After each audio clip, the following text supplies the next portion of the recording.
Anio Talata fahatelon'ny volana Jona taona 2024. Evanjely Masina nosoratan'i Masina Joany, nalaina tao amin'ny toko fahafito ambin'ny folo, andin'ny voalohany hatramin'ny faha 12. Raiko, omeo voninahitra ny Zanakao. Tamin'izany andro izany, i Jesoa niandrandra ny lanitra ka nivavaka nanao hoe: Raiko, tonga ny fotoana, omeo voninahitra ny Zanakao, mba hanomezan'ny Zanaka voninahitra anao. Fahefana nomenao fahefana amin'ny nofo rehetra izy, mba hanomezany ny fiainana mandrakizay an'izay rehetra nomenao azy. Ary izao no fiainana mandrakizay, dia ny mahalalanao any Andriamanitra marina sy Jesoa Kristy izay nirahinao. Nanome voninahitra anao aho tetỳ ambonin'ny tany, fa tanterako ny asa nomenao ahy ataoko.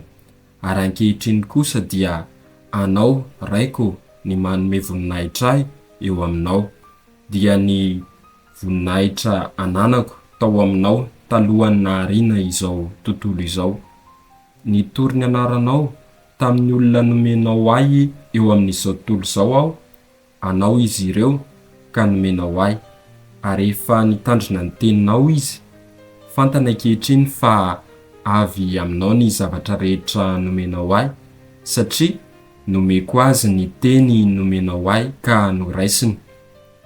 Dia fantany marina fa avy aminao aho, ary ninony tokoa fa ianao no naniraka ahy.